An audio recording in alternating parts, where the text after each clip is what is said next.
What I am about to tell you is going to contradict everything you were raised to believe about generosity, sharing, and being a good person. And I need you to hear it anyway, because the misunderstanding I am going to correct today is actively costing you. Not symbolically, not spiritually in some vague future sense. Right now, today, in the practical movement of money through your life. There are 3 specific things that people give away every single day while believing they are being kind, being helpful, being generous. And the ancient teachers of our tradition identified these 3 things thousands of years ago as the primary mechanisms through which people unknowingly drain the prosperity that was meant to accumulate in their lives.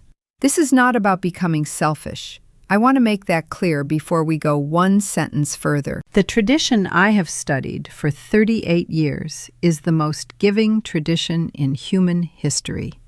We invented the concept of tzedakah, obligatory giving, the idea that a portion of what flows through you is not yours to keep, but belongs by right to those who need it. This video is not a rebuke of generosity. It is a correction of a counterfeit of generosity that has been masquerading as the real thing. And if you have been financially stagnant, if you have been working and giving and trying and still finding yourself in the same place year after year, then what I am sharing today may be the most important diagnosis you have ever received. I have spent 38 years inside the sacred texts and inside the lives of real people with real financial pressures and real families and real fears about money. I am Rabbi Naomi. My training began under my grandfather, a man who survived the destruction of everything he had built twice in his lifetime, and rebuilt it both times, not because of luck, and not because of connections, because he understood the laws that govern the movement of wealth at a level that most people never reach. He taught me that poverty is almost never caused by what people think it is caused by. It is rarely caused by lack of effort. It is rarely caused by lack of intelligence. It is caused, in the majority of cases he observed over 60 years of pastoral work and teaching, by a small number of specific spiritual and behavioral leaks, places where the vessel of a person's financial life has cracks that no amount of earning can compensate for. Today, I am going to show you 3 of those cracks, and I need you to stay with me until the end, because the third one, the one I have saved for last, is the one that almost no one ever identifies. It is invisible. It is socially rewarded. And it is, in my observation of hundreds of people's financial lives over nearly 4 decades, the most destructive of the 3. Before we begin, I want you to type the words, "I am ready to hear this," in the comments right now.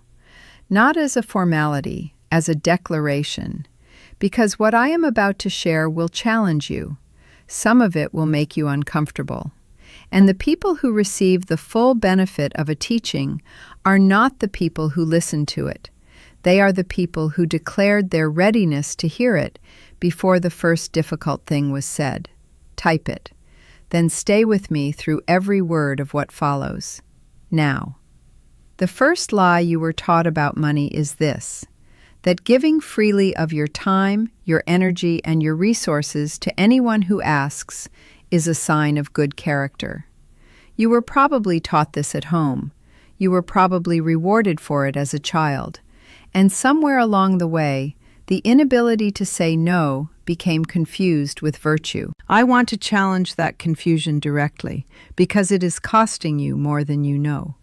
This is the first thing you must never give away freely: your time and attention to people who are not in an exchange with you. Let me be precise, because imprecision here creates the wrong conclusion. I am not telling you to stop caring for people. I am not telling you to become cold or transactional in every human relationship.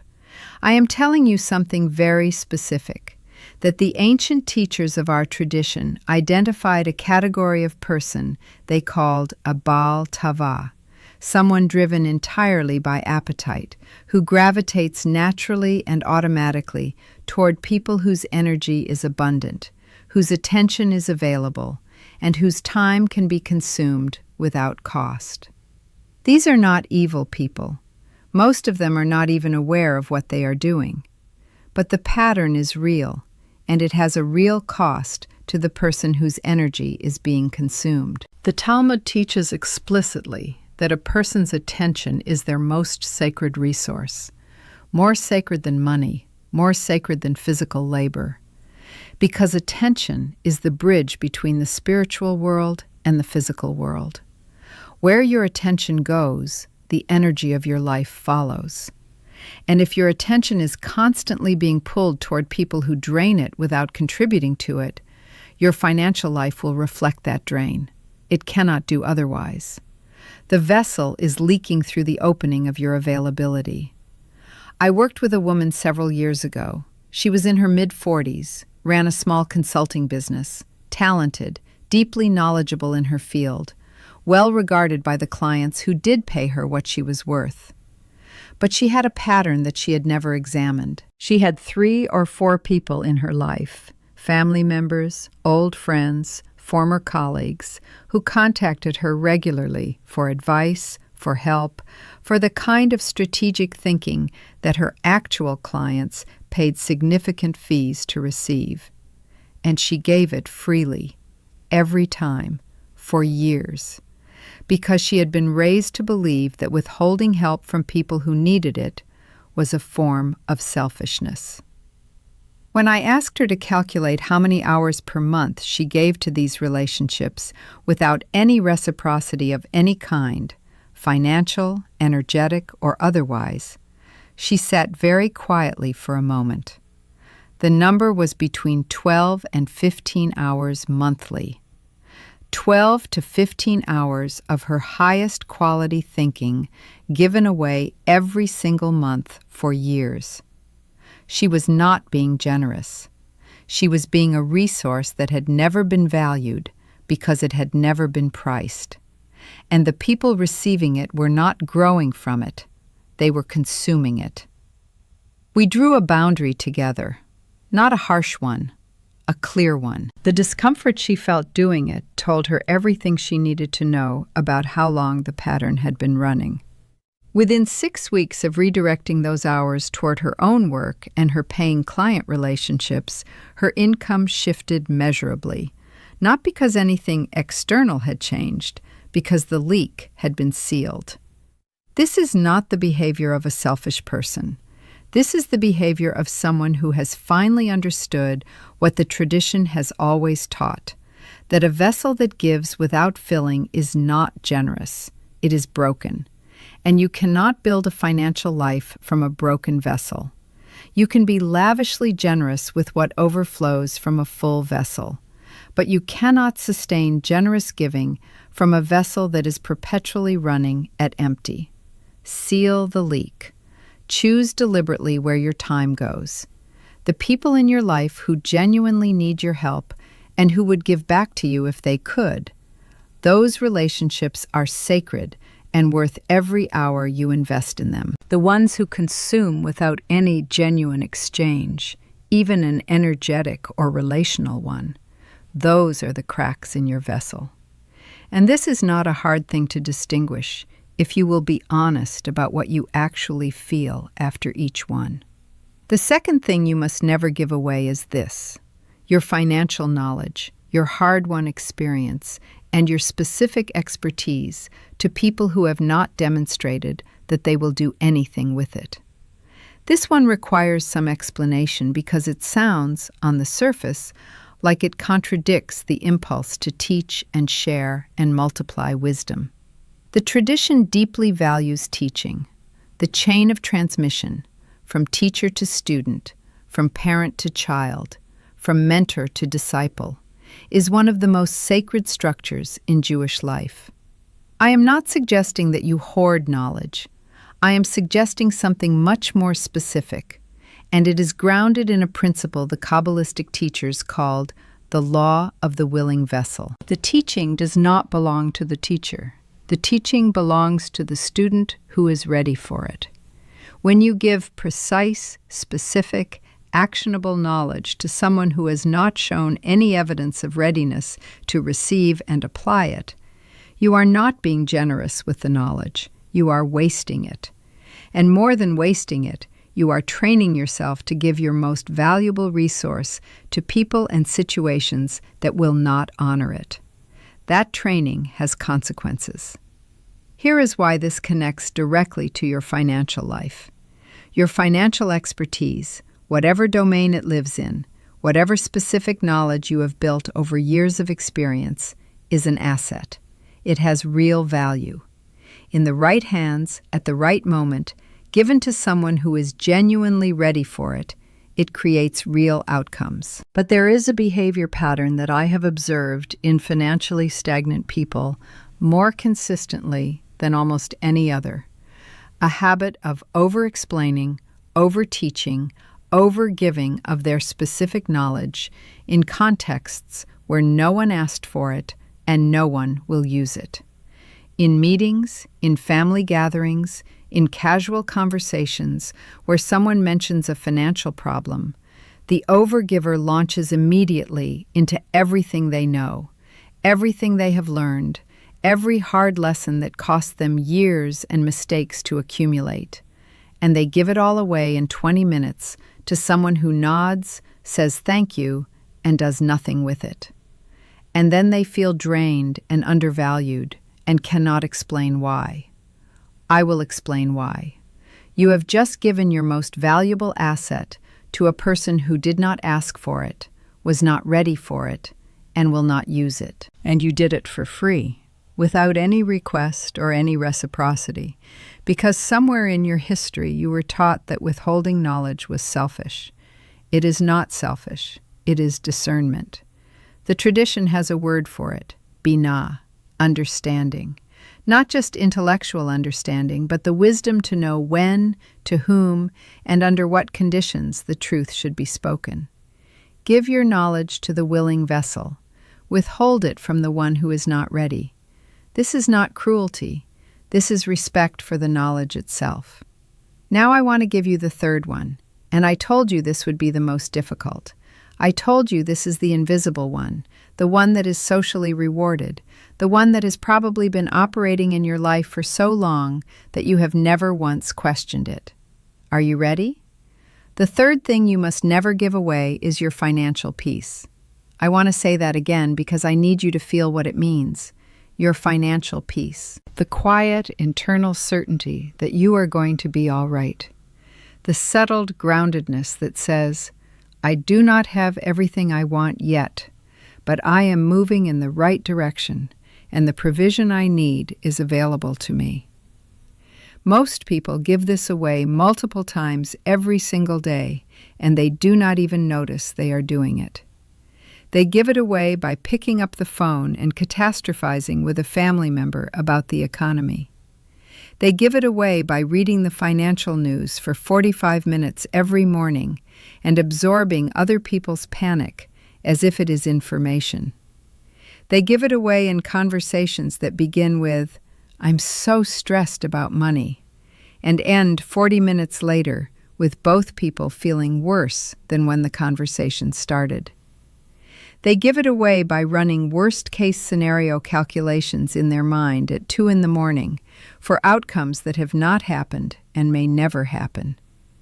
Every single one of these acts is a choice to give away your financial peace. And this is the one that the tradition identifies as the most destructive of the three, because the first two are about external leaks, places where your time and your knowledge drain out through interactions with other people. But this third one is an internal leak. This is the crack that goes all the way through the center of the vessel.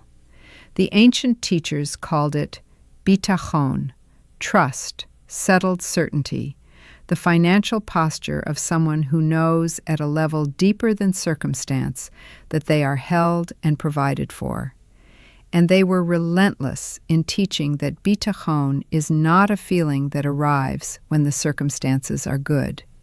It is a practice that you maintain when the circumstances are difficult, specifically because maintaining it when the circumstances are difficult is what keeps the channel of provision open. The Chazon Ish, one of the greatest halachic authorities of the 20th century, wrote about bitachon in a way that stunned his contemporaries because of how practical and specific he was. He did not describe it as blind optimism. He described it as the active refusal to cooperate with a false narrative about your own future. He said that the person who has genuine bitachon does not sit passively waiting for things to improve. They take every practical action available to them while simultaneously refusing to let the circumstances dictate the story they tell themselves about where they are going. The practical action and the inner certainty operate together. One without the other is incomplete. But the inner certainty is not the less important of the two. In the tradition's understanding, the inner certainty is the root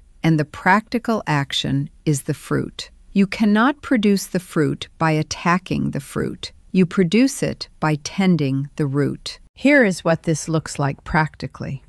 Every time you feel the pull to have a financial catastrophizing conversation with a friend, a family member, even with yourself at 2 a.m, I want you to ask one question before you open your mouth or follow the thought. Ask, is this conversation or this thought going to produce a useful action, or is it going to produce anxiety? If the answer is a useful action, have the conversation or follow the thought to its productive conclusion. If the answer is anxiety, you are about to give away your financial peace for nothing in return. Stop the exchange before it begins. This is not denial. I am not asking you to pretend the problem does not exist. I am asking you to stop performing the problem for an audience, including the audience of your own anxious mind, in a way that drains your certainty without solving anything. The problem does not need to be narrated to be addressed. It needs to be acted on. And you can only act on it with full effectiveness when your inner peace is intact enough to give you clear vision.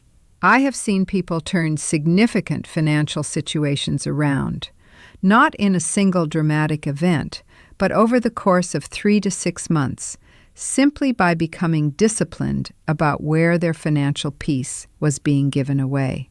The time came back first. Then the decision quality improved. Then the income followed the decision quality. I have watched this happen from a close distance more times than I can easily count, and the pattern is consistent enough that I no longer treat it as possibility. I treat it as principle. A vessel that does not leak holds what is poured into it. A vessel that leaks in 3 places cannot be filled, no matter how much you pour in. Let me give you the complete framework, because I want you to leave today with something actionable rather than something merely interesting. 3 checks. Perform all 3 once a week. I suggest doing it on the same day every week so it becomes a practice rather than an occasional reflection. First check. Where did my time and attention go this week that I did not consciously choose? Not the demands that are genuinely part of your life, your family, your work, your real obligations. The unchosen demands. The ones you said yes to automatically, out of habit, or discomfort with saying no, to people or situations that did not return anything to you. Name them. Then decide, before next week begins, what your response will be when that request comes again. Second check. Where did I give my knowledge or expertise away this week to someone who has not demonstrated readiness? Not the teaching relationships you have chosen deliberately. The ones you fell into because someone expressed a problem near you and your automatic response was to solve it for them. Name those too. Then ask, what is the cost of continuing this? And what would I need to say or do differently? Third check. How many times this week did I voluntarily give away my financial peace through a conversation, through a media habit, through a thought pattern, and receive nothing of value in return? Name the specific moments, not to punish yourself for them, to see them clearly enough to interrupt them next time before they complete. These 3 checks take 20 minutes. The information they produce is worth considerably more than 20 minutes. What most people call financial problems are, at their root, leak problems. You are not failing to earn enough. You are failing to retain what you are already being given. And you cannot retain what you are given if you are handing it out through 3 open drains every single day while calling the habit virtue. I want to be honest with you about something before we close. There is a complete teaching in the resource I have made available at the link below this video that goes far beyond what I have been able to share today. It covers the 4th leak, the one that operates at the level of the spoken word, what you say about money when no one important is listening. It covers the specific Kabbalistic practice for sealing the vessel on a weekly basis, a 10-minute practice tied to the end of each week that the tradition's wealthiest families have performed for generations. And it covers the exact language patterns, the specific phrases that appear to be neutral, but that the tradition identifies as spiritually costly every time they are spoken, that most financially stagnant people use automatically every day without knowing the price they are paying. Everything I have given you today is real, and it is enough to begin. If you want the architecture rather than the single principle, what you need is in that link. Hear me on this. You are not poor because you are not trying hard enough. You are not financially stagnant because the world is unfair, though sometimes it is. You are where you are, in most cases, because of a small number of specific leaks that have been running so long you stopped noticing them.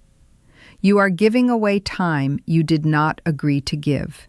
You are giving away expertise to people who will not use it. You are giving away the one internal resource, your peace, your certainty, your settled trust that provision is available, that everything else in your financial life depends on. These are not moral failures, they are habits, and habits can be changed.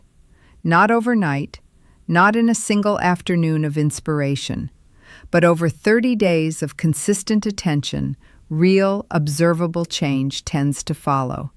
I have seen it happen. I have watched the vessel seal itself when the leaks are identified and addressed with honesty. And I am telling you today, with everything I have observed across nearly 4 decades of this work, the change is available to you. It is not being withheld. It is waiting for you to stop pouring it out through the cracks. Leave a comment below and tell me this. Which of these 3 things are you giving away the most right now? Time and attention, knowledge and expertise, or financial peace? Just tell me which one hit you hardest. I read every comment and I respond to as many as I can, and what you share helps me know what to teach next. This is a community of people who are serious about understanding the real mechanics of a prosperous life, and your voice in it matters. If you want more of this, if you want a teacher who goes past the surface and into the actual tradition, the actual principles, the actual ancient technology that produced real results in real lives across real centuries of difficulty and renewal, then subscribe to this channel and turn the notification bell on. Next week, I am going to reveal something that will change the way you think about the money you are currently holding. A teaching about the container itself, not the amount inside it, that the sages considered one of the most urgent and most neglected principles in the entire body of financial wisdom. Do not miss it. Subscribe now. And if today's teaching cut through something that has been sitting in your chest for a while, if it named something you knew but had never heard said plainly, press the like button. That one press sends this to someone else who has been silently carrying the same weight and who needs to hear exactly what you just heard. That is a mitzvah. Do it with that intention. The 3 things you never give away: your time and attention, your hard-won knowledge, your financial peace. Guard them the way you would guard anything of real value, because they are of real value, because you are of real value. And the life that is waiting on the other side of these sealed cracks is larger than the one you have been living inside. May you find the courage to seal what has been open too long. May your vessel be made whole. May what you have been given in wisdom today return to you multiplied in provision. Shalom.